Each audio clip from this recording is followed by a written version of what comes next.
Rewind the Dynamite from the post-wrestling site. AEW, lighting up the fuse. Sit back and enjoy the bubbly as we hear from Jon and Wai Ting. Where we're going, we don't need roads. And if the buck stops here, this thing might blow.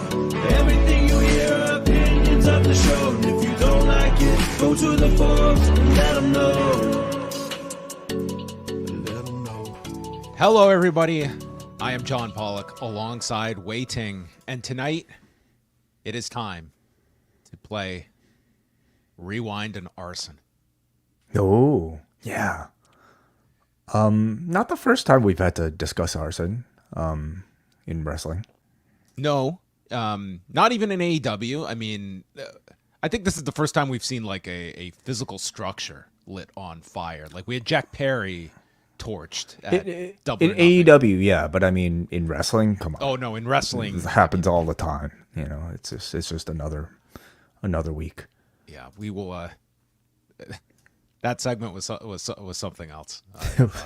Yeah, I can't wait to talk about it. Okay, well let's keep everyone in suspense for what is coming up. What is coming up later on this week? We have got a number of shows dropping. On Thursday, Wai and I are going to be going over Beast from the East as WWE traveled to Sumo Hall for a card July of 2015. They spent the 4th of July in Tokyo for a 5-match card that we will review, featuring Finn Balor challenging Kevin Owens for the NXT Championship, which is the real main event of this show because then they followed it with a 25-minute epitome of a house show main event as John Cena and Dolph Ziggler take on Kane and King Barrett. Yes. What a blast from the past. Yeah, this was 9 years ago. This show. Yes. A long time ago, and a lot of things have changed since then. So let's just kind of talk about the roster from 2015, and I think a bit of a different feeling type of show. This was like a network exclusive and felt like a combination of NXT and WWE at the time. So I think a lot of interesting things to talk about, just because a lot of things have changed in 9 years. Yeah, it's really crazy. It's a pay-per-view involving Pac as he takes on Chris Jericho. Kevin Owens involved in the title picture, and Kofi Kingston down for the count against Brock Lesnar. All of that will be discussed as we go back to July of 2015 on Rewind Away. Jump on board, postwrestlingcafe.com. $6 gets you 30 days access and multiple shows per week, minimum of 3 each week coming your way, including 2 Rewind Aways this month. We're also going to have an edition of Talk that Wai and I are going to sit down to record later this month. We've got MCU Hayter, which morphs into MCU later on this month. Madam Web will be reviewed next week. And then it's on to, what's the show? Agatha's whatever? Agatha All Along. Yes. Of course, all along it was Agatha. That one does not quite have has sparked my interest. But Madam Web, I will sit down and watch Madam Web in preparation for your thoughts, Wai, to be exposed to everyone next week. If I have to do it, then I'm going to take you with me. Yeah. Also, a Destruction in Kobe event will be going down later this month. Karen and Bruce will have you covered. So lots of great stuff. And of course, Collision every Saturday night. And Friday, we are tackling not just SmackDown, but it is a total of 5 hours of wrestling that is happening on Friday night. So Wai and I we are splitting up duties on Friday night. We are still going to be starting at our usual start time of 10 Eastern. Wai is going to watch SmackDown. I am going to watch Collision. I'm not sticking around for Rampage. And then we will reconvene. We will trade notes on Friday night to send everyone into the weekend with our thoughts. And then we're back Saturday. A big couple of shows on Friday night. It's the last SmackDown on Fox, and it's the last AEW programming before All Out. It is, yeah. Do you think they'll have a scathing promo about Fox at the end? Probably not. Yeah, probably unlikely. Maybe they'll put together a highlight reel of the best of the Fox years, and it's just going to start in like 2022. And they can set Green Day to it. Another goodbye to Fox. Maybe that's just sort of the default goodbye Fox theme. Yeah. maybe they could I know he's on the injured list right now. Maybe they could give Noam Dar the ability to say goodbye to Fox. Yes. All right. All of that can be found postwrestling.com and postwrestlingcafe.com. Just a few news items. We went over a lot of this on Pollock and Thurston today, so I encourage people to go check that out. Our new start time is Wednesdays at 1 Eastern, beginning today. And we went in pretty heavily into the lawsuit that was filed by Kevin Kelly and the Tate twins, Brandon and Brent, against AEW, Tony Khan, and Ian Riccaboni. And there's a lot to this suit. Not only the fact that there is defamation, breach of contract, and potentially misclassification of employees. So they are tackling a lot in this lawsuit. And just kind of getting to the core of it is the fact that in AEW's contracts, you do have to seek out arbitration for a dispute. So number one, they kind of have to get that thrown out. It's in some ways, it's the same thing that Janelle Grant is fighting, because in those contracts, or in the NDA, we should say, that she signed, arbitration was the venue as well, and they are trying to get arbitration thrown out so that they can have a trial. So the AEW contracts are worded similar, and then on top of that, you have this outstanding issue with Kevin Kelly, where he was let go back in March, and he is alleging that he was defamed by Ian Riccaboni with a Discord post that we had talked about when this all went down, and Kevin Kelly had hinted as much in interviews that he was considering a legal option. We didn't know that it would be coming in this form, and with the Tates involved, that we did not hear too much about beyond they were part of cuts back in April, and then the reason that they stated they were given was budget cuts. And then Tony Khan was publicly asked about them and had a different reason, that they had missed some shows. So they believe that they're making their defense about those shows that they did miss. So anyway, they are seeking in excess of $50,000. They are seeking a jury trial, and AEW did give out a just pretty much standard answer when they were contacted by Stephen Mielhausen from SI.com that AEW does not comment on pending litigation. And I don't know if we'll get much more beyond that when and if Tony Khan is asked about this, because he is hosting a media call on Thursday going into All Out. But I would think this topic will at least be brought up because it's so fresh. But I don't know if Tony Khan, under the best of circumstances, when it comes to anything legal, he pretty much is not going to be, I think, going much beyond this boilerplate statement that they put out.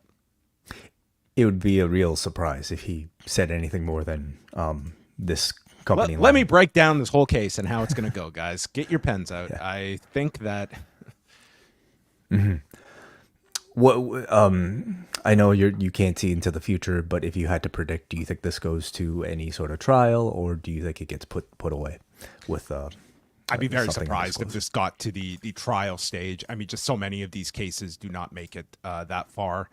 It's always interesting when the subject comes up, and it seems every couple of years we have this discussion about the classification of specifically pro wrestlers with WWE, but it can extend to AEW, even though there are differences between the two. This has always been something that has been brought up. And if you had the resources to truly take this to in front of a judge, how would that judge interpret these professional wrestling contracts and the freedoms that they have? It's not just having an exclusive contract with a company that's going to label you as an employee versus independent contractor. There are several other, boxes to check, and we kind of went over some of them today with Brandon. But I'm always curious if a judge would look at this and if they would have a very favorable view towards pro wrestlers and stating, with all of these things, you should be employees. You should be able to benefit from the ways in which an employee with a company should be able to enjoy these things. But to get back to your question, I think these things are exceptionally costly, and I think it's going to be tough. You have a lot that are piled in here, just on the plaintiff side, like the Tates are two of the plaintiffs, and like they have nothing against Ian Riccaboni, who is one of the defendants. Like there is no connective tissue here. Like it's almost like it's separate cases that are all lumped into this one lawsuit. And when it comes to defamation, like I said this today, it's a very high bar in the US to be able to prove. And I'm certain that a lot of people are going to be sympathetic to Ian Riccaboni's side, that even if you want to read his comment that he made on the Discord channel, does that reach the level of being defamatory towards Kevin Kelly? He believes it does, but again, it's very hard to be able to prove defamation and succeed in that. But that's only one of the elements to this case. All right. So anyway, we will continue to follow this. It's an interesting case, to say the least. Odyssey Jones. The follow-up that we have heard since Monday comes from Fightful, who had reported that Odyssey Jones was removed from WWE TV when domestic violence allegations came to WWE's attention. I know Brandon had been searching out any arrest records or anything and was not able to come up with anything. And WWE, they have still been quiet about the status of Odyssey Jones. There is the belief that he's no longer with the company, but that has not been stated outright. And I hope that there is some clarity regarding that, of whether he is in fact gone from the company. It's assumed he is gone, but again, the company has not commented yet about this story and Jones at this point. Obviously, whatever came to their attention was enough that they felt they had to take action, because, you know, we have seen performers that have had allegations against them in the past, and there are ones that they have kept on television or stayed with, and then there's others that they have cut ties with, and this would appear to be one of the latter. Yeah. I mean, the fact that he was in the middle of, I think, well, I would say a storyline. I'm not going to say huge storyline. Absolutely, he was in the middle of a storyline. Yeah. Yeah, I mean, I guess his role did sort of arrive at like a natural, sort of chaptered end, but I felt like there was clear indication that there was more for him going on. So, I mean, that already raises enough flags. So, and I think the amount of mystery surrounding this particular release, I mean, just kind of seems to further speculation. Yeah. And then we're just going to wrap up here. 2 ratings notes to make mention of. AEW had back-to-back nights of really bad numbers. On Friday night for Rampage, the show ended up doing 218,000 viewers and a .07 in the 18 to 49 demo. This would be the second lowest viewership in Rampage's history, regardless of time switches or changes of night. This was the second lowest ever for Rampage, and this did coincide this past weekend with the return of college football that I'm sure had some impact on this number. But again, this is second lowest of all time.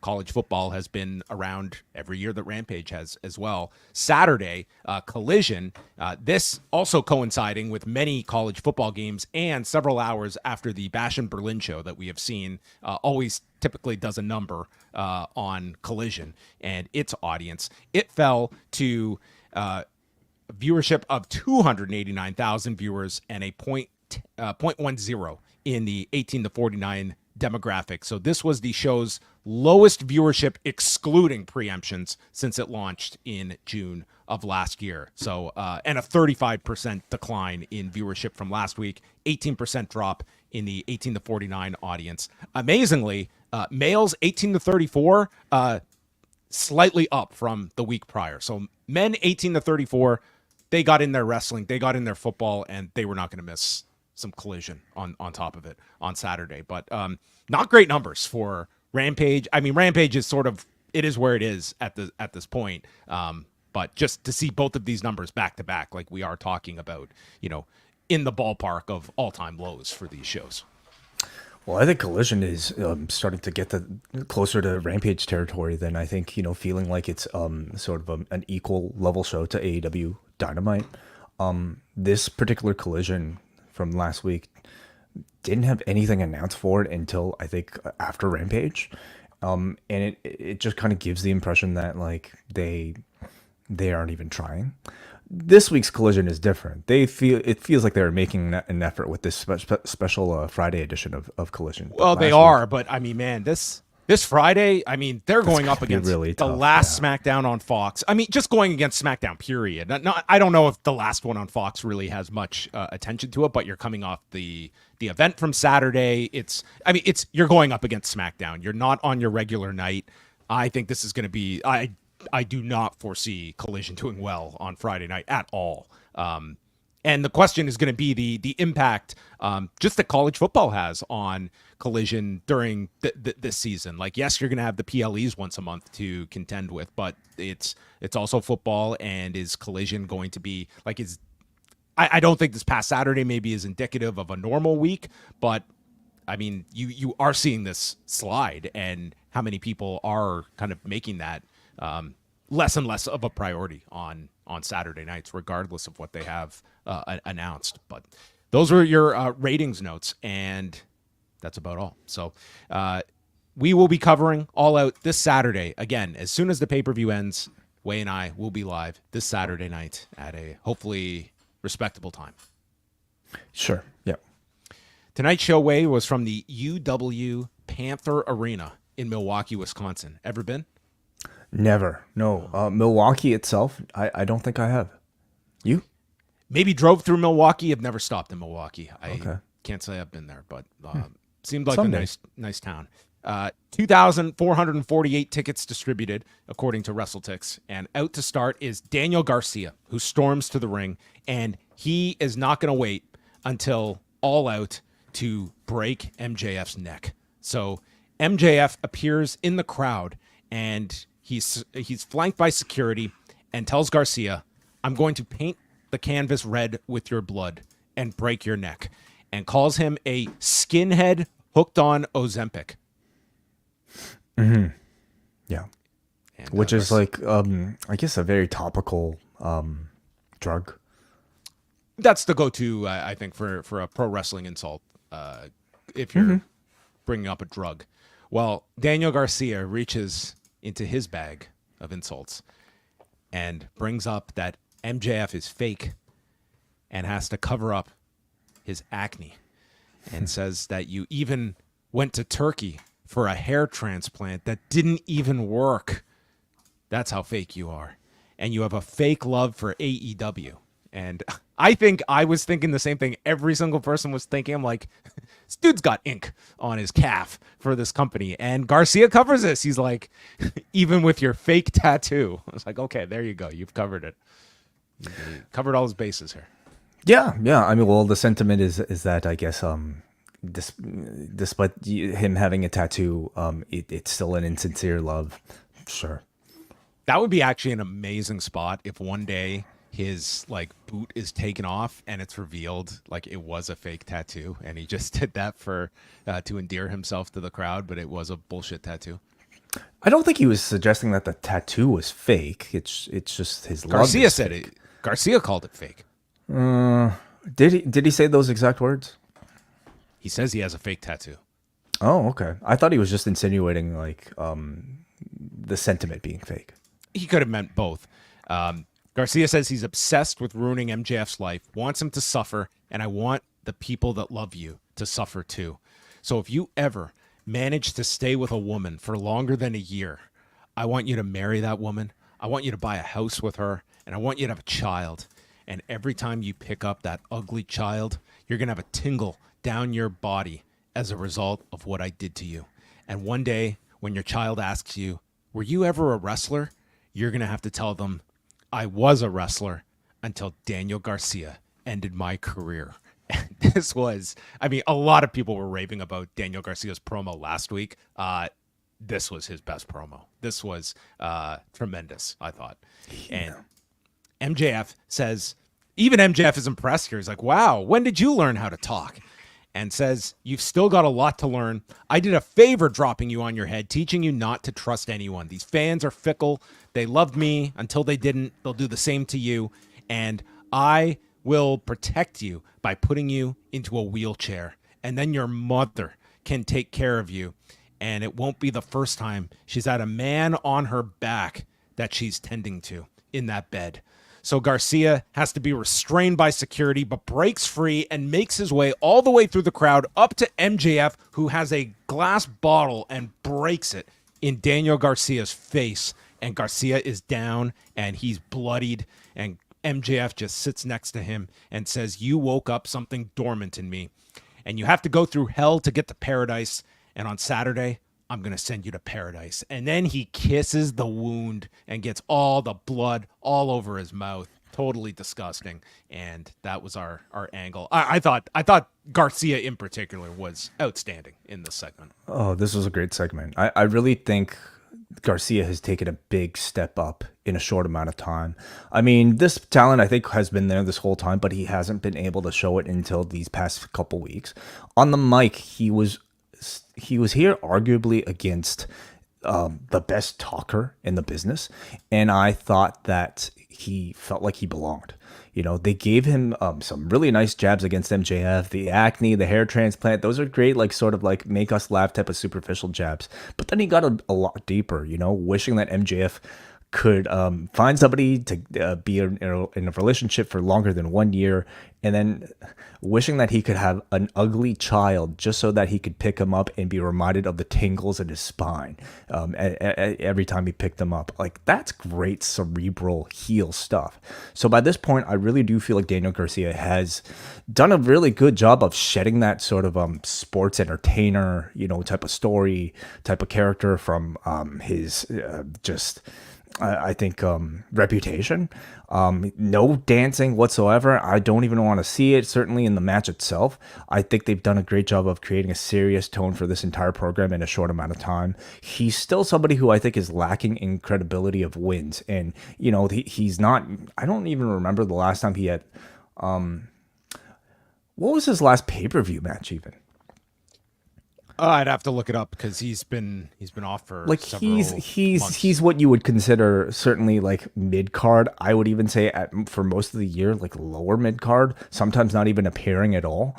But this is him taking a step up into the upper level against somebody like MJF. So he still really lacks that credibility, and I don't really see that changing after this match. I don't see MJF losing again so soon after losing to Will Ospreay.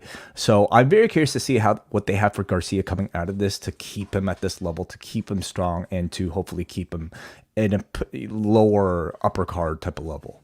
He's done one pay-per-view this year, losing to Christian at Revolution. Right. Great segment here to kick things off, and I think one of the more intriguing matches on the pay-per-view this Saturday. Renee is with the conglomeration with Will Ospreay, and Mark Briscoe has his words of wisdom and does his regular deal here, mimicking a phone call he had with Kyle O'Reilly, who was mouthing the words that Mark Briscoe is repeating. This was the other end of the phone call we had on Collision. That's right, exactly. Had to see this to appreciate it. And the word of the day is stupendous. Continental Championship. Kazuchika Okada versus Kyle Fletcher. It is announced that the Continental title will be defended in a 4-way at All Out, where the winner of this match will defend against the 3 winners of matches taking place on Collision. Those matches will be Orange Cassidy against Brian Keith, Lance Archer versus Mark Briscoe, and Konosuke Takeshita against Beast Mortos.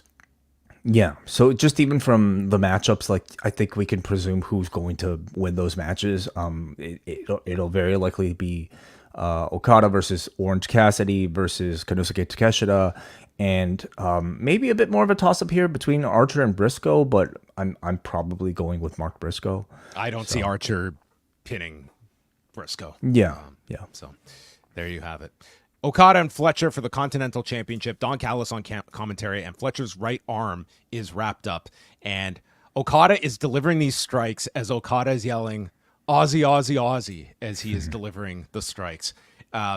Lands the elbow off the top and does the middle finger pose, but the Rainmaker is countered with the Michinoku driver, and Fletcher had an answer every time for this Rainmaker. So Fletcher stops a tombstone, hits a vertical drop brainbuster onto the edge of the apron to Okada. They go through 2 picture-in-picture breaks, and then Okada digging in deep, applies the money clip, and it was very clear Excalibur was the only one who knew the name of this. And Fletcher manages to break out of it. They fight by the barricade, and Fletcher hits a brainbuster on top of the barricade and then dives over the barricade onto Okada. Then it's Fletcher doing his own Rainmaker pose, and Okada counters a tombstone, hits the short arm clothesline, and the crowd starts chanting one more time. I mean, Okada was their babyface in this match. He ducks a Rainmaker, Okada lands the drop kick, and then Fletcher blocks another one, hits the leaping tombstone, and then Okada shoves Fletcher toward referee Rick Knox, allowing for the momentary distraction, and Okada kicks him low, hitting the Rainmaker in 19 minutes and 25 seconds. I thought it was a very good match. Yeah, they're flirting with the time limit here. I think Okada plays like a really good heel, and at this point, I wonder if that's even a hot take, because I sense a lot of people don't like this version of Okada and want the New Japan one. Everybody, I don't think the New Japan one would work on a weekly basis, here. I think they want to give him this character in order to give him a weekly presence, and to allow him to get by without speaking a whole lot. We're going to get babyface Okada eventually, but I think as a way to start off his run on North American television, I think this is a great role for him, and it's him showing off like a brand new side of him that I'm really happy to see, because I was one of those people who was really sick of, I think, the typical New Japan main event Okada for a long, long time. So I'm really enjoying this run, and this match was really all about Kyle Fletcher. Like Daniel Garcia, I think Fletcher has taken a big step up in perception. Like a year ago, this match in New Japan would have been, you wouldn't have been able to consider it at all, the fact that Kyle Fletcher could go 20 minutes with a Kazuchika Okada. But here I was able to buy it because Fletcher looks so good in ring next to Okada. He's gained like so much confidence in himself and in his character that he feels like he's somebody who's just kind of bubbling on the surface, somebody that you might consider like a modern pillar of this company, just about to break out. So I thought the match was great. I think Fletcher has ascended to that role, and I just want to see this guy get some key wins. Like, this is it's a story they've done quite a bit in AEW of the guy that brings the fight to the established star and then just falls in the end. I think what they really need is one of these guys that is just going to get those key wins and really establish themselves, because you can go up and down this roster. It's like everyone sees like the talent that a Kyle Fletcher has, and that goes across the board. And you just look at the timing of this, like he had the loss to Ricochet, but then had that amazing match over the weekend with Ishii. And it's like, for me, it's like, I would just want to see this guy ascending, and maybe now was not the timing for this Okada match. But to your point, this match was more about Fletcher than it was Okada. I think it's just making sure you don't miss the mark on this guy.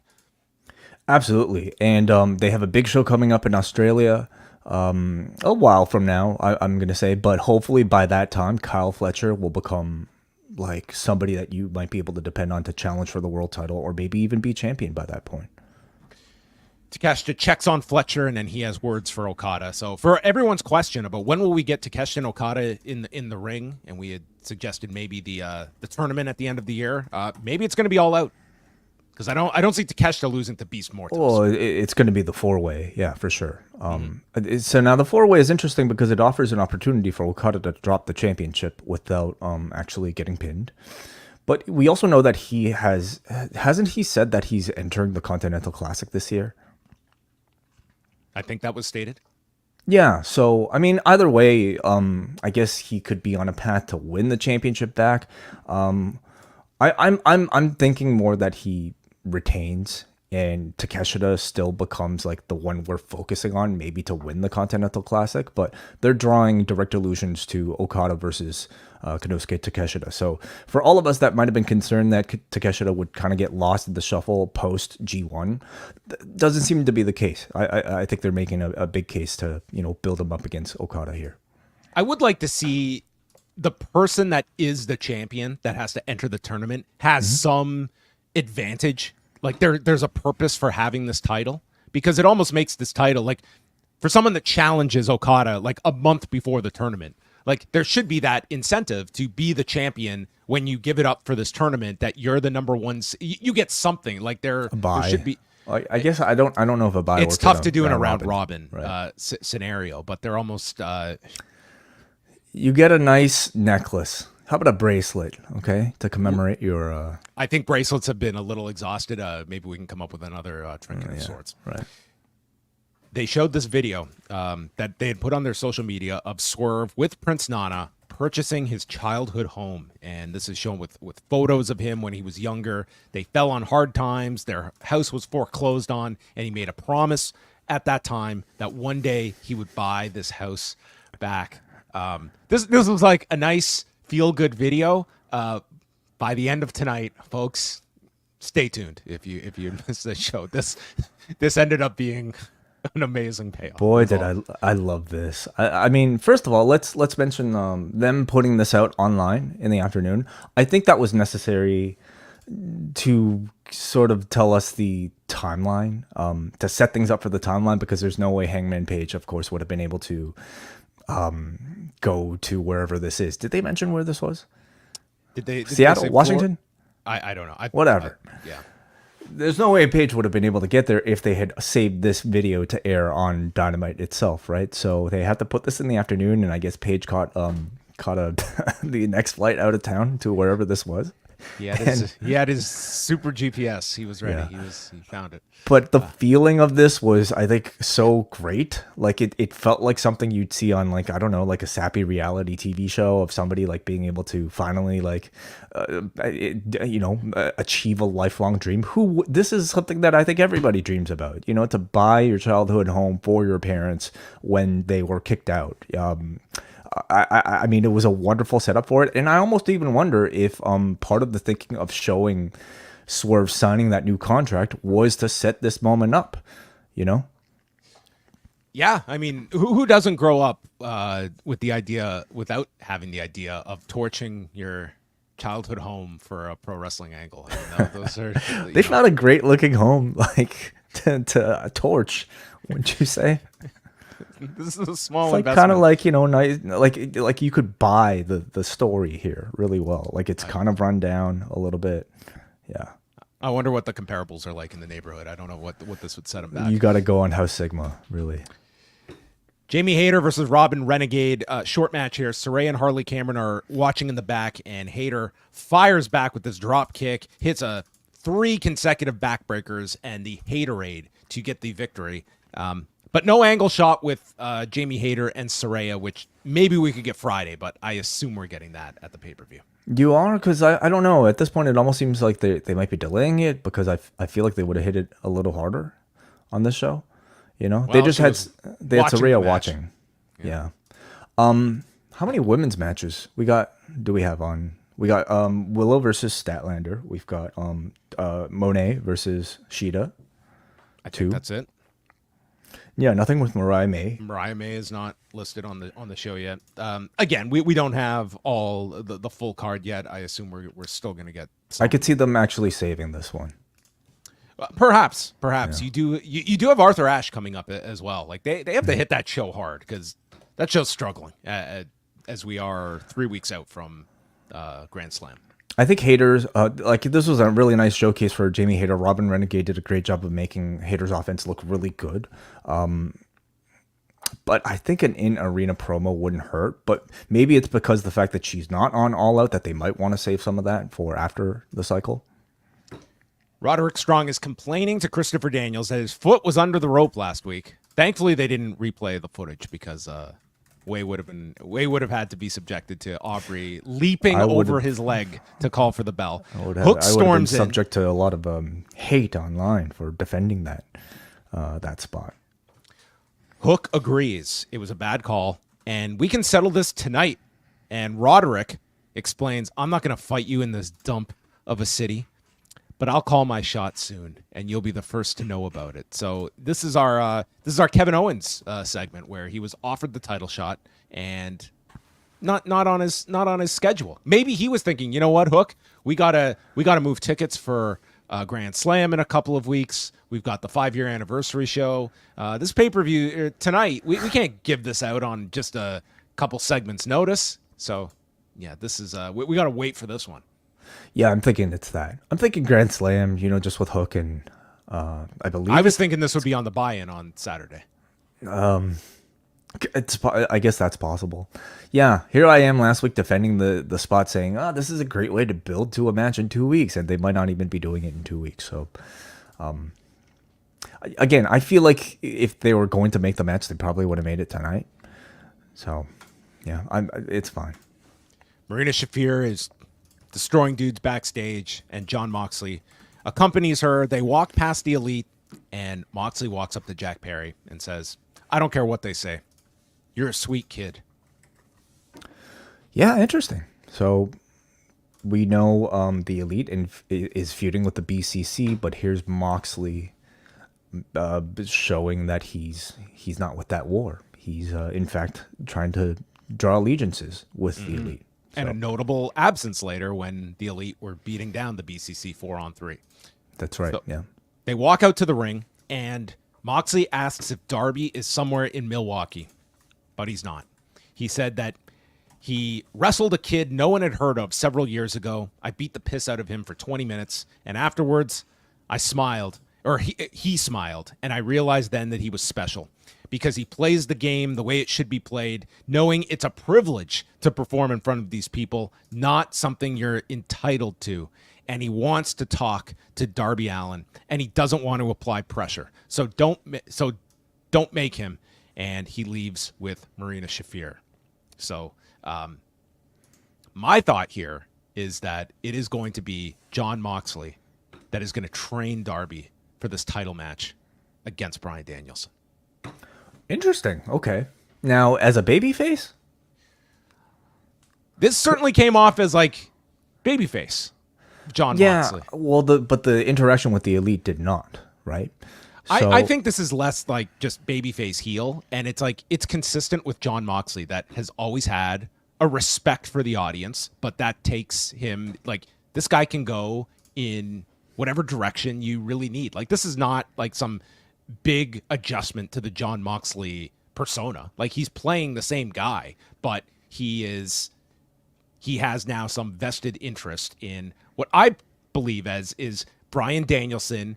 He's already got 1 foot out the door, and that's not enough to compete at this level. It's not respecting the championship like a guy like Darby is. And that should be the story, is that he's going to prepare Darby to beat Bryan Danielson. Possible. Very possible. I feel like it might be more...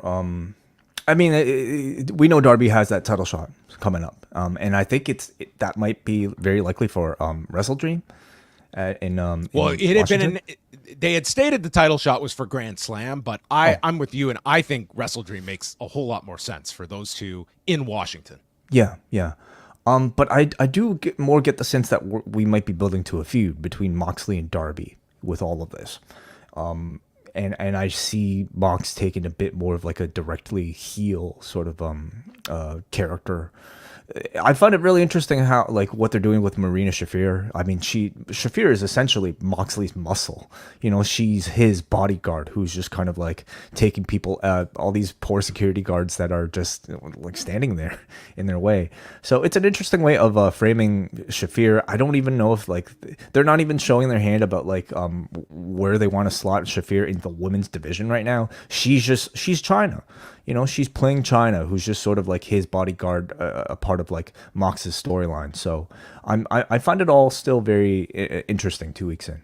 Yeah, there's also the way you could go if you want to push this with Darby is Moxley could face Darby at Grand Slam, and that sets up with the title shot at stake to set up Wrestle Dream as well. Because Danielson and Moxley is a big match that you can do. I could see would that explain this like fracturing of the BCC. Sure, yeah. And with like Moxley and Danielson, it'll probably be a lot more philosophical than just like I want to win the championship. Like it'll probably be something like what you were alluding to earlier. But as a way to get to Moxley versus Danielson, I think you need Mox to be a lot more like of a direct heel, and this is probably our path towards that direction. Renee interviewed the Learning Tree, and again, we are reminded of Orange Cassidy ruining Jericho's jacket, and they showed the footage from July of 2020 and the vat of orange juice being dumped on his jacket.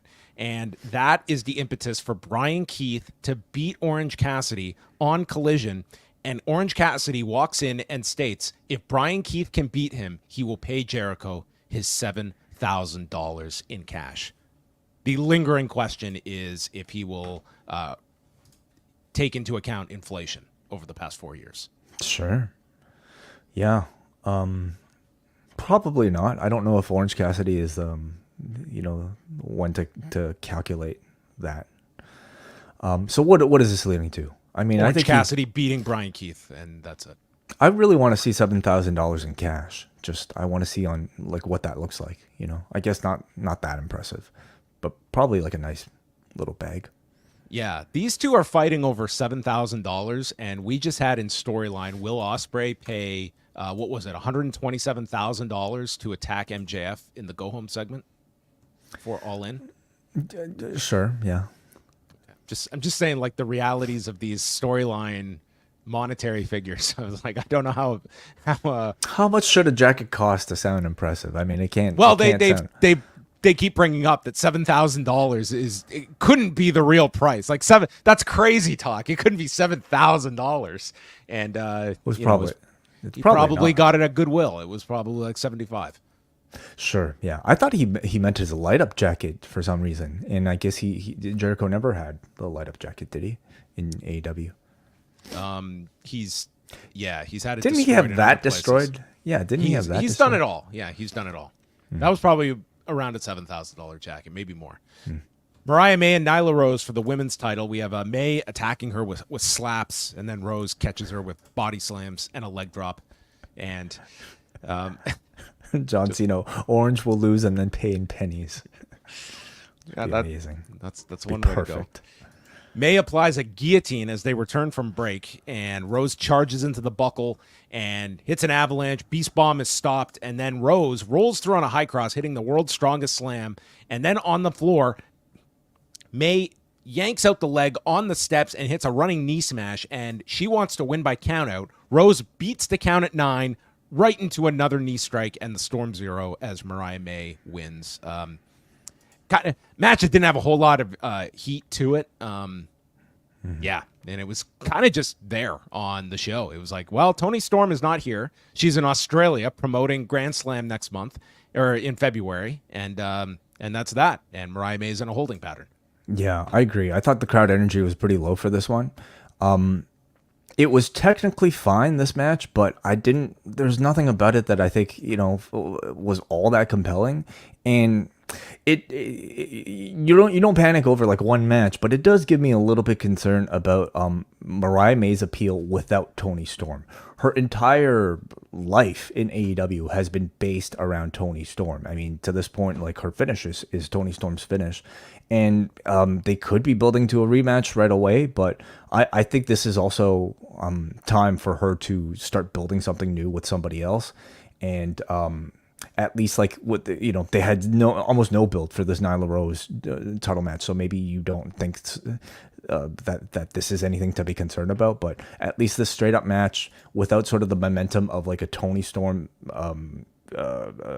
rematch on its way, I didn't think that there was much for the crowd to latch onto. Mercedes and first we had a Deonna Purrazzo video, and she is going through a rut that all artists do. And she lost the Texas Bull Rope match to Thunder Rosa, but she's not done making art. She's just starting. And that art is going to include losing to Hikaru Shida on Collision on Friday. Yeah, I found this pretty interesting because this was a nice looking, well produced piece of video. They've done a few of these with Deonna in this setting, but I think mainly they run on Collision. Oh, okay. Because I was like, are you investing all this time into this only to have her lose to Shida, who's competing for the championship on Saturday? So we'll see how they handle that. Mercedes and Camille came out, and they did air highlights of the win against Momo Watanabe last Friday. And Moné talked about the win against Momo, saying that Shida cannot call herself the ace when you aren't the face of this. And the crowd started chanting, "Holy Shida." And There is a price to pay when you mess with Mercedes. Shida appears on the screen and says, you can't beat the ace, and she was one katana away from beating Mercedes when your watchdog cost me the match. And Christopher Daniels, having a busy night, bans Camille from ringside at All Out. And then the way that you connect a Japanese star to your English-speaking audience, she said, sayonara, bitch. Yeah, they must teach that there in English class. It's probably for every wrestler in the dojo. Like that's when they sit you down at the end when they explain like how pro wrestling works, and then they teach you this is how you insult an American. I'm almost like a bit sad that this is only a 2-week build for what is a bit of a throwaway, match for Mercedes. Because I think there's a lot more potential to tell a bigger story with Hikaru Shida. I actually think she's the best English promo of all the Japanese wrestlers that's in AEW, and you got to see that here. Be able to show off a bit more range than what you might be used to. She, I think, is doing a great job. She's improved a lot with her English promos, and I almost wish that we could see a lot more of that. That just these two. This was it, really. Just this promo. Yeah, I think we've talked about it in the past. I find Shida to be in a tough role where she just almost seems to always get over in these roles. But I think there's a limit to the amount of times that she's kind of put in as the makeshift challenger for a couple week build, has a very good match. Crowd will they started chanting for her during Mercedes promo. Like there's something there. But it does become sort of like it's a challenge that you understand. This is just they're there to have a good match. It's not because this is a dramatic tease of a title change coming up on Saturday.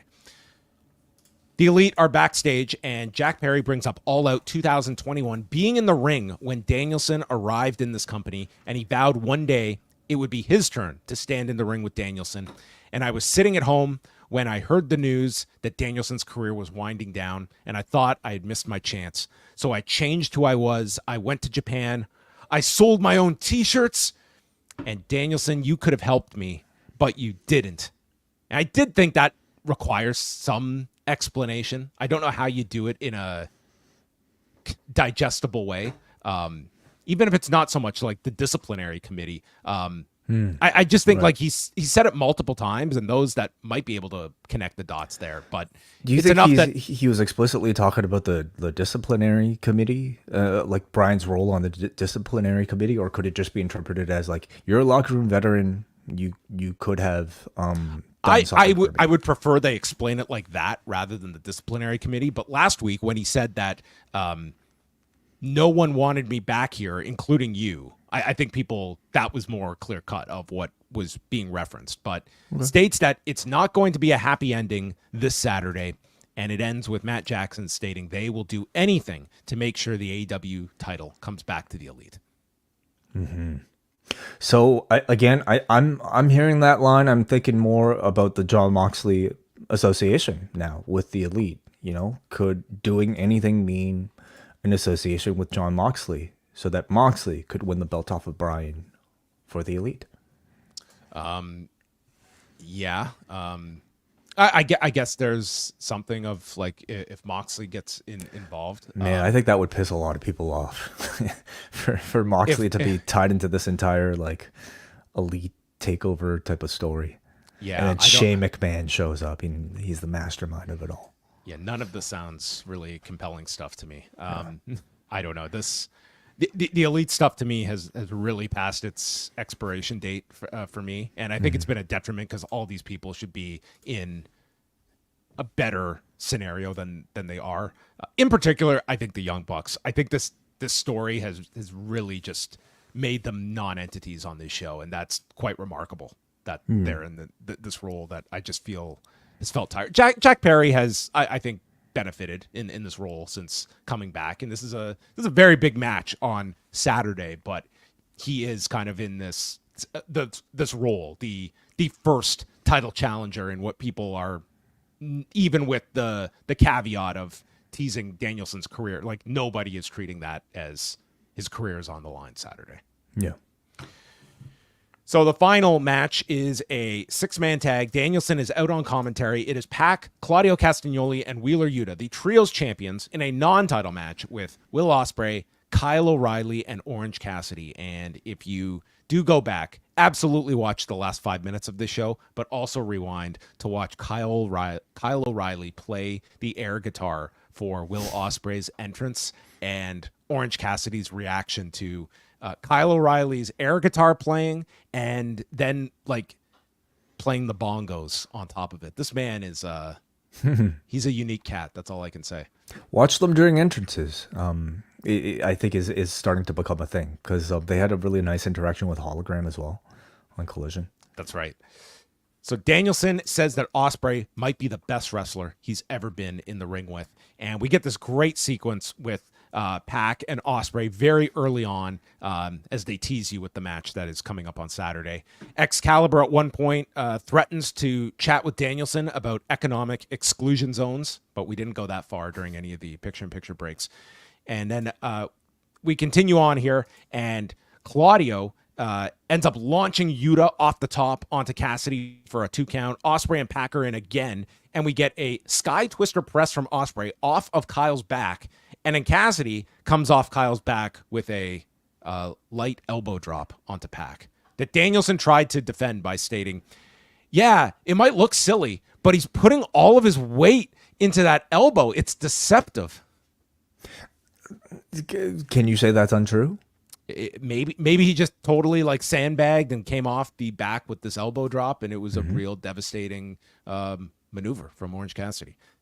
Then we saw Orange Cassidy do his multiple rotation into a DDT on Pac, who I thought this guy like severed his spine taking this. He snapped in like half. He did like this this crazy like yoga stretch by taking this. It was the most insane selling of this DDT I've seen.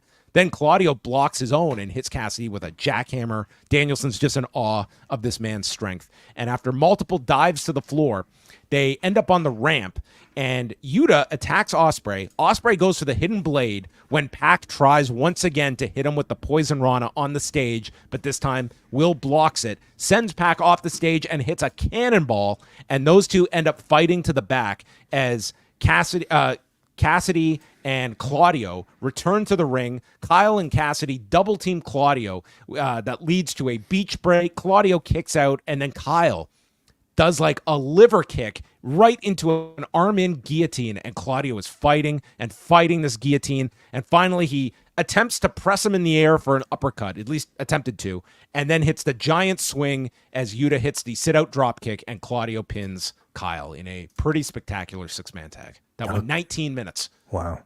This was a great match. You know, these conglomeration trios matches, I mean, at this point, the conglomeration really are like, I guess they almost feel like the Hantai of AEW, where it's just sort of like all your baby faces without any like real place to go, just join the conglomeration.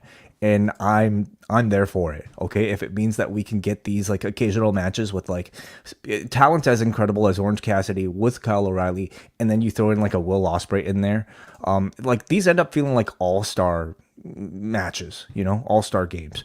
And of course, like having Pac with the BCC, Pac fits in so well with the BCC style. I think they should already like, you know, have made him a permanent member. Just do it right now. So this match just like ended up being a lot of fun. You're almost guaranteed amazing quality when you just kind of like throw in all of these incredibly strong wrestlers from AEW's roster together like this. Just a great trios match. I thought Cassidy was the MVP of the match, but it also ended up being a great teaser for Ospreay versus Pac. By the end of this, I wasn't really thinking about Ricochet at all. Ricochet was noticeably absent on the show, and I can only imagine he's not figured into the pay-per-view, which, I don't know, very confusing introduction of Ricochet, I have to say. Like, I just think not to say like this is, you know, disaster, but I think they've really just the timing of it, and it almost just felt like they wanted to get him on Wembley. And like, does he feel like that this fresh hot product that you've just brought in? Like, he almost feel like he is assimilated to the roster in record time. Yeah, I think that was exactly it. They wanted him on the big stage on Wembley, which I think it was a fine decision to make. But because of the awkward timing to All Out, I don't know why you wouldn't like build something for him immediately after All In to get to All Out. Like just put him in. They could have done him and Kyle Fletcher on Saturday, like instead of doing it on TV last week. I agree. Like Ricochet's first match to me should have been a really big deal, and it doesn't even look like they could throw him onto the show, but it's going to be very cold if they do that Friday. Yeah. Danielson celebrates in the ring with the BCC when the Elite attack, and this is where it's noticeable. It's 4-on-3, and you are like, this is the kind of like subtlety in AEW that it's screaming, where is Jon Moxley? That I think most people got. Excalibur also brought up on commentary to Danielson about, I guess, like the sort of awkwardness going on in the BCC. He did mention Mox, but Bryan Danielson did not talk about Moxley. Yeah. Good catch. And Jack Perry winds up a chair and to a target that you absolutely knew was not taking any chair shot to the head. And then Claudio ends up saving his partner and takes the chair away. And the Bucks pull Jack Perry to safety, and Claudio says that you kids just made the biggest mistake of your life. And Claudio is in the habit of picking up gold, noting his recent Grand Prix win in CMLL, the Trios tag titles, and him and Yuta have nothing to do at All Out. So they challenged the Young Bucks, and this was great because Claudio's challenging them, and they show the Bucks, and Nick is like nodding, okay. And Excalibur's like, what are they going to say? They don't want the match. And then we had to have Tony Khan intervene 3 minutes later and made it official. So that's happening on the show with the tag titles at stake.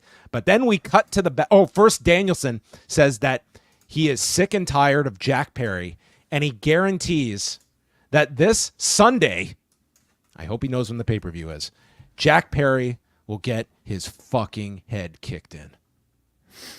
Oh, they could be going on after midnight. Is that possible? Yeah, I wonder if this chat room, let us know. Did this go uncensored on TBS?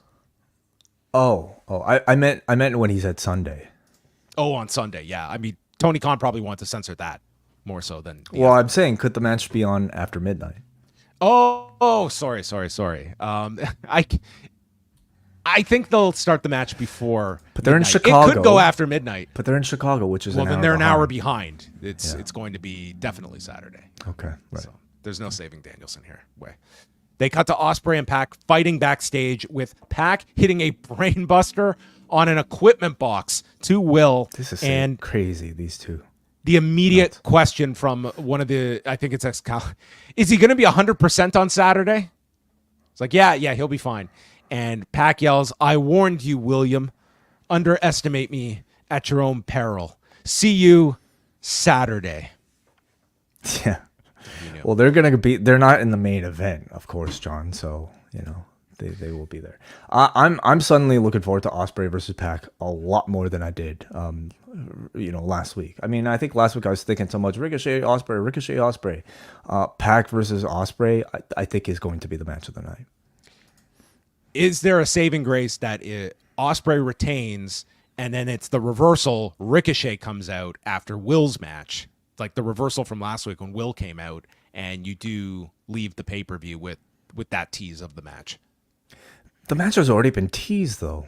I mean, is it going to get that much of a bigger pop? Well, it got teased and then pulled away from you last week. But so the idea is he beats Pac. Pac is out of the way, and then Ricochet comes out, and what? To just look at each other? They do exactly what they did with like Roxanne and Julia. But I guess so. I wouldn't be that encouraged though, because the week prior when they did it, I don't think the reaction was that large. That was a very bad crowd. I would hope Chicago would be more amped for it, but I do know what you mean. Like they did take a bit of the air out of the sails last week. Then we have the announcement that Collision will have an all-star 8-man match of champions. That's a mouthful. Bryan Danielson, Pac, Yuta, and Claudio against the Young Bucks, Kazuchika Okada, and Jack Perry. Sounds like a great match. So that's the show I'm covering. Shivani hosts the greatest contract signing in pro wrestling history. It will never be topped. I think the trope should be retired after tonight. Swerve and Nana come out first, and Hangman's music plays. No Hangman. They play it a second time. No Hangman. I'm waiting for the one time the music plays, and then they play it a second time, and the guy, sorry, and he comes out on the second playing of the music. I don't think that's ever happened. No, sure, a novel idea. Yeah, they should say So that. they're waiting and they're waiting, and then Page appears on the screen, and you know exactly where he is. And as soon as I see this and I connect this to the video, I think this is the most brilliant connection. Talk about an angle that started this afternoon and is going to have this amazing payoff. And I'm watching this thinking, okay, he's breaking into the house. Little did I know. And I'll just say for me, I mean, I think it was one of the things that you would immediately think about the moment Swerve showed us that video. We can't have our heroes have a happy ending in wrestling, and there was just something about that particular video that was just almost so uncharacteristically sappy for a Swerve storyline.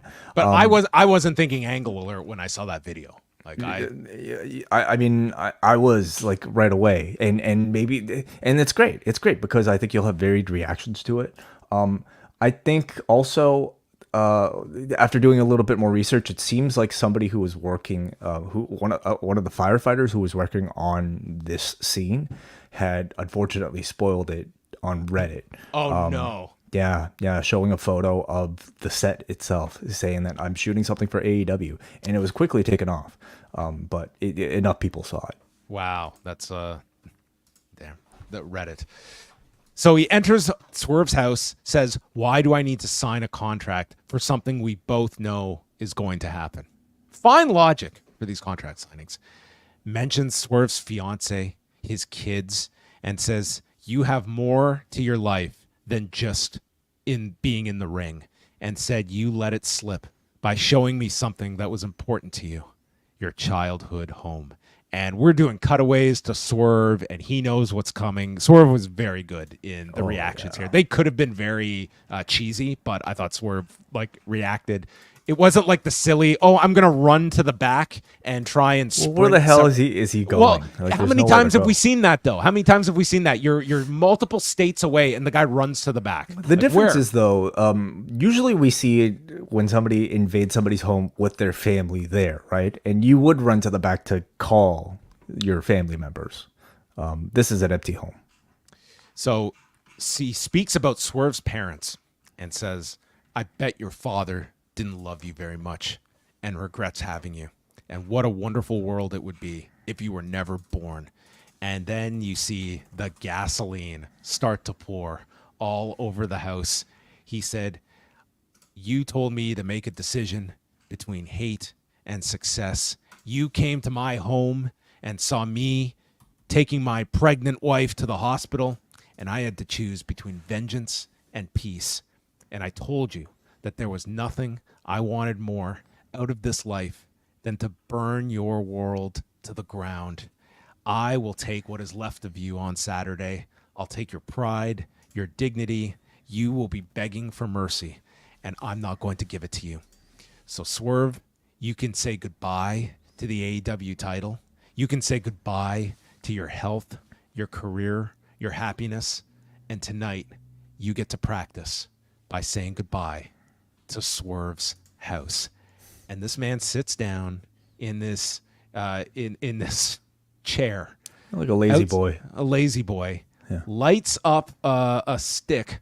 And A match, John, a stick. Well, a match. That's a big fucking match. They make big matches, yeah. Well, he then proceeded to light the entire place on fire. Dude, he did this in sort of like Roadrunner style, where there's like a trail of gas, and he so casually didn't even look back, lit up this giant match and just threw it into the trail of gas that immediately incinerated this entire thing. It was a very impressive setup and explosion.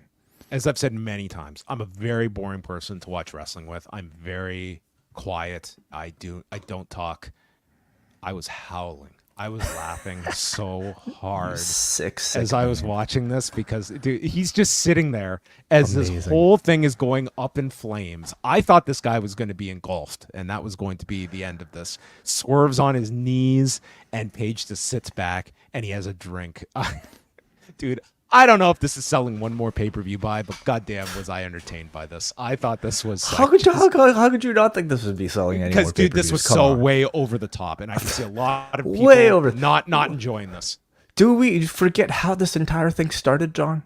Okay. Wait, you don't have to convince me. I thought the tying of this to that video, and more importantly, that Swerve, this was just his comeuppance for what he had pushed Hangman to do. I thought this was great, but I don't doubt for a second that there will be people that just think this is. If you are one of those people, you're not watching AEW anyway. You would have been turned off a long time ago, and you're probably at this point only watching for things that you can complain about on the internet.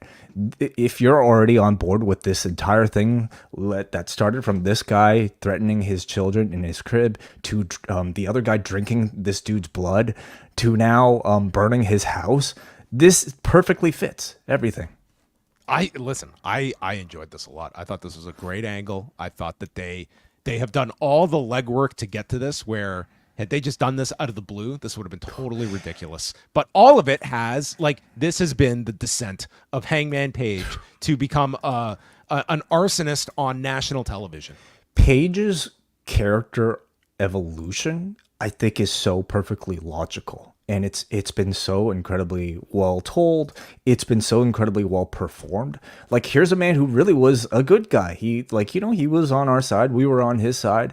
All of a sudden, he has his family threatened, and we cheer for the guy who threatened his family. That should be enough to drive everybody crazy, right? And I think this descent to madness has been perfectly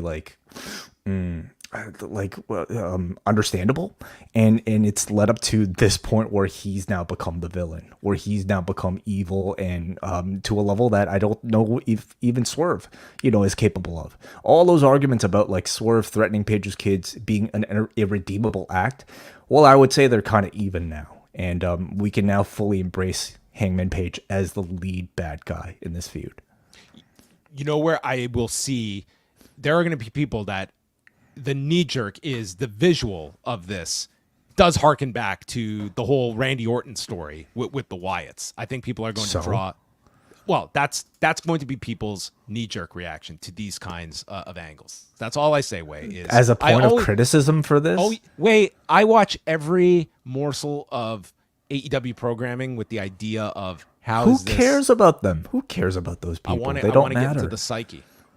Well, that ended up being a match inside one of these homes that was completely awful. I don't think they're going to have a match inside this abandoned home with ghosts and shit. What was the crowd chanting at the end? Could you make it out? They're chanting, "This is arson," instead of "This is awesome."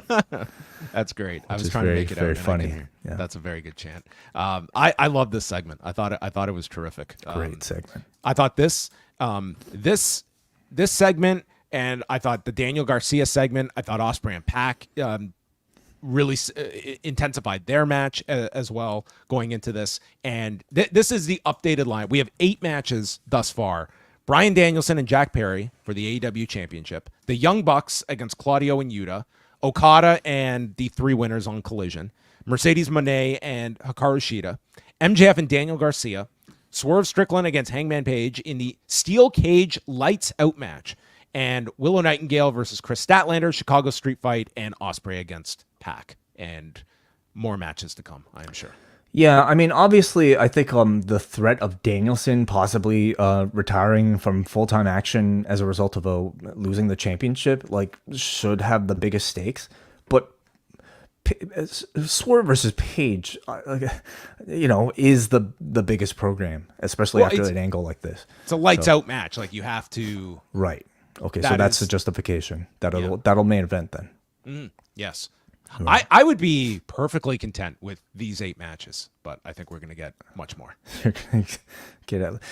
Tony Khan wants you to, I guess, get your money's worth, and that means This is totally my money's worth. I would be so satisfied with 8 matches here that are all going to have time, and they will all of them have the potential to be solid.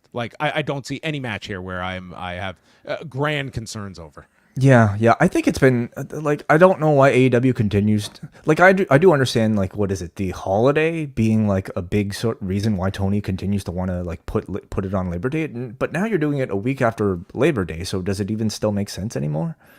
You know, like, why handicap yourself like this? Because when you can tell, I think, much bigger stories, with a lot of this stuff. Now, all that said, I think they've done a really good job in these 2 weeks to kind of flesh out, these sort of storylines. A lot of them were already in the works prior to this, of course, like Willow versus Statlander, Page versus. The only thing that's coming together quick here is Moné and Shida and the Young Bucks, Claudio Yuta. Everything else preceded this. Perry Danielson is a bit of a rush. Even that one goes back to him pinning Danielson like months ago. Like, yeah, it's coming together. I understand what you mean, but it's also like Perry was not just picked out of a random name. Okay. Yes, you're right. I'll give you that. But as far as like title changes, okay, like, or at least like big significant stakes and people that you can actually see changing the course of the company in some way by winning a championship. I don't know if there's anything like that on the show, with the exception of Page and Strickland having like real stakes attached to the winner. Danielson Perry is very predictable. I would say Ospreay and Pac is pretty predictable as well. Moné Shida is predictable. MJF Garcia, I kind of think is predictable too. So, what are the sort of like game changing matches with a lot on the line here? I'm really intrigued by MJF and Daniel Garcia. I think that this is one of those where I think it's going to be a very interesting match because and a lot of it is, do you have Daniel Garcia signed or not? That would be a big decision for me if you do or don't, of how you handle that match. So you could see MJF actually losing this one despite already losing to Ospreay. You already have the reason. Like, he just took this Tiger Driver, and I think that I think now is like, that to me is more than the championship matches. It's established guys against people that are on their way up, that those are perceived as bigger wins than winning championships a lot of the time in AEW, because I don't see that dynamic in a lot of these title matches. But in Elevation, I think like Garcia and MJF, that is something meaningful because the audience knows what a Daniel Garcia win would mean for him on a pay-per-view. I don't hate that at all. Yeah, I think that would be a pretty ballsy booking decision. I think for me, it's more likely that they'll have Garcia look like he's about to win and then just have MJF cheat somehow. But I am curious to see what they follow up Garcia with after this, because I really want to see him stay at this level. All right. Well, there was Dynamite, a quick turnaround from All In. And again, on Friday night, we will have Way covering SmackDown. I will do Collision, and same time as usual, 10 Eastern on Friday night. But we have Feedback Way. And that, of course, that is an exclusive show on the Post Wrestling Cafe, which is our Patreon. $6 a month gets you access to Rewind and SmackDown every single Friday. Collision course most Fridays, with the exception of this week, of course. And then MCU Later, Rewind Away coming out this Thursday, and our entire archive of bonus shows. So if you like these shows, want to support us, $6 a month, get yourself some bonus shows at postwrestlingcafe.com. Another way to support us, of course, is by joining us live here at youtube.com/postwrestling and sending in a super chat. And we want to thank Matt Hahn, who sends $5 to say, who do you think should win between Hangman and Swerve? I think Hangman. Think it would be better for his character. I do too. I think that Hangman should get the win over Swerve, and I think it sets up a lot for the future going forward. That would be my thought, is Hangman gets this definitive win at the end of it. I like that idea as well.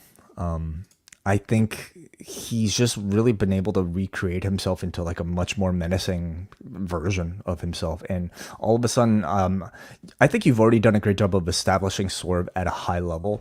Now Hangman is matching him in that intensity. And I think you got to run with that. This is a Hangman that I want to see as a future champion at some point.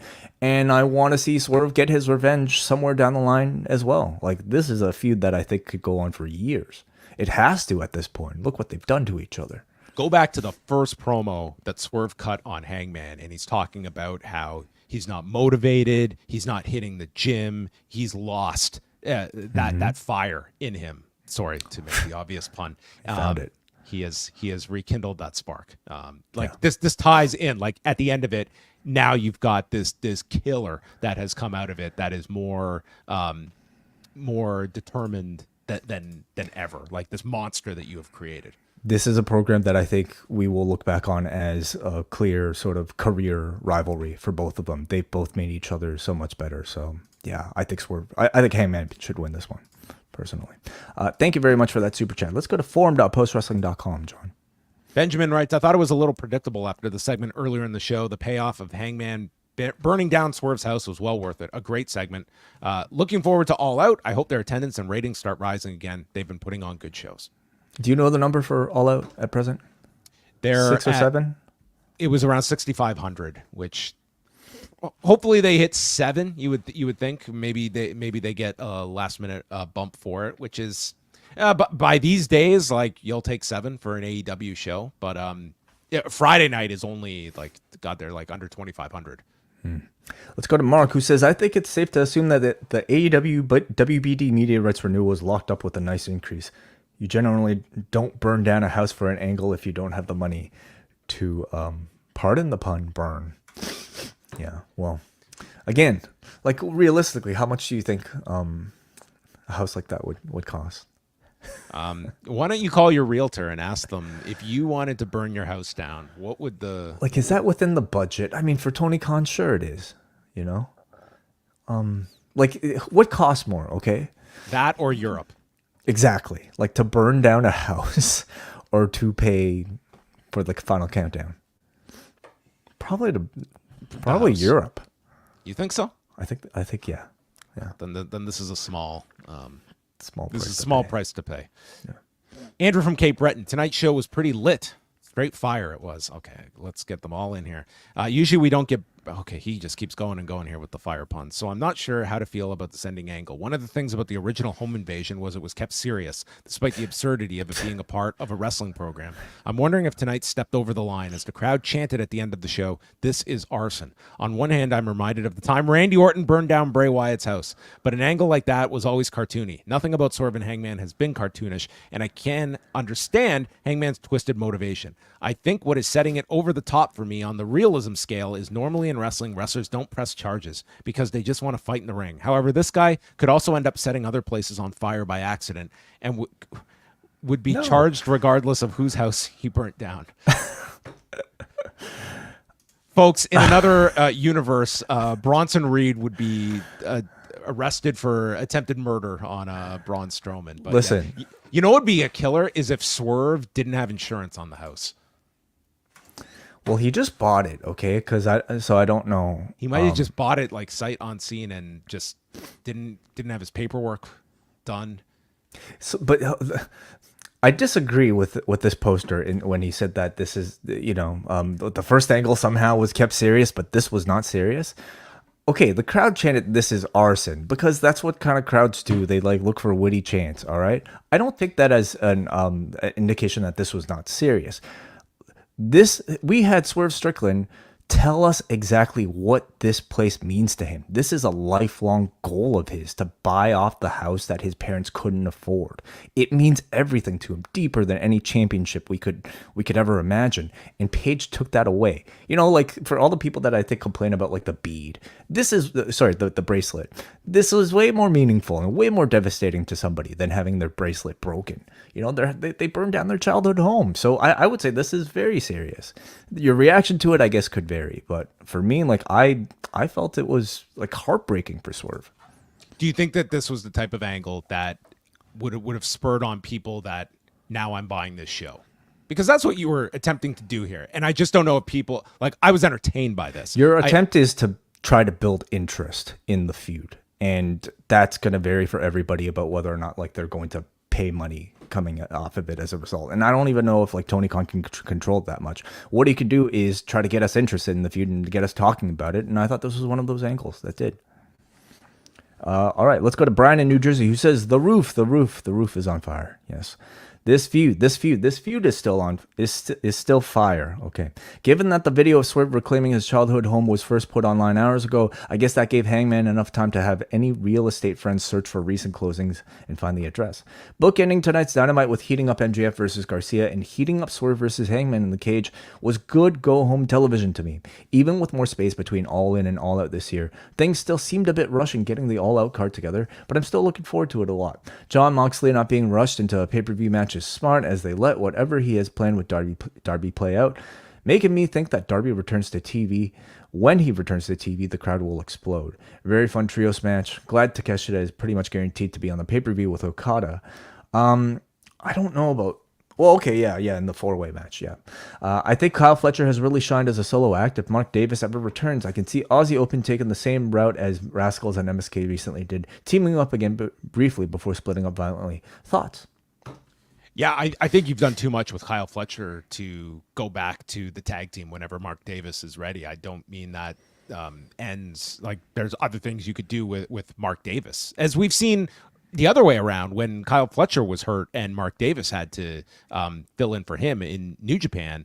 But yeah, I just think at this point they've gone too hard with him in the singles role, that to just revert back to Aussie Open, I think would be several steps back. Yeah. It's got to be tough. Like, if you're Mark Davis and you're seeing your partner like ascend to these incredible levels as a single star, I really do hope for their sake they have a good story for him coming back, because I think there's great potential in that sort of like uncertainty and tension and potential jealousy type of storylines. So I hope that they find a way to bring Mark Davis up to Kyle Fletcher's level. That could be your match for Grand Slam if you play your cards right. Mm-hmm. Yeah. If it times out well. Muggin writes, home invasions, staples and faces, swigging blood, and now arson. Hangman might run away with Hayter of the Year by going scorched earth on whose house? Swerve's house. I like how it's like a copy that we're reading just for the pay-per-view open. I shudder to think how the cage match will surpass the Texas death match. It should go on last at All Out. Get some body bags ready. The depravity meter is about to break. The rest of the show hummed along decently. The six-man was predictably the best match with Okada Fletcher in second place. And lastly, let's go to Jordan from the Bronx, who says Hangman and Swerve continues to be one of the defining feuds in the company's history. The second that they showed Swerve buying his childhood home, I knew that it was not going to exist by the end of the show. Hangman's selfie monologue walking through the house while pouring gasoline was brilliant. These two guys can feud off and on forever. I'll never get tired of it. Unless I missed it, did Danielson mention Mox at all on commentary? I don't believe he did.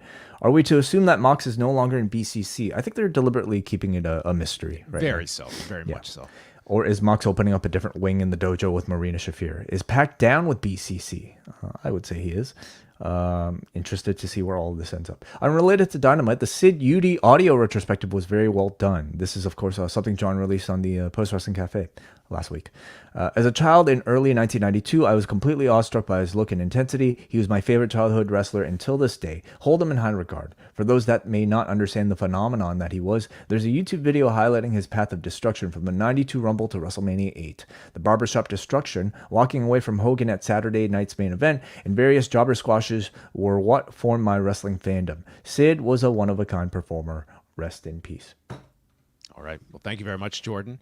And thanks to all of you for dropping in with your feedback tonight.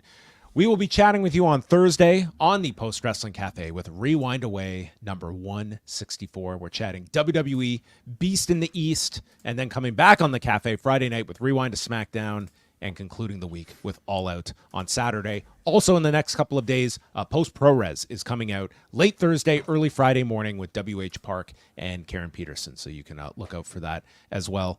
Plenty coming your way at postwrestling.com. A lot of stories up on the site today from Jack Wannon, from Andrew Thompson, Neil Flanagan, the whole crew, keeping you up to date on everything that's happening in professional wrestling. And Up Next was also presented a special Wednesday edition as well. Yes. A special hangover edition of Up Next, literally.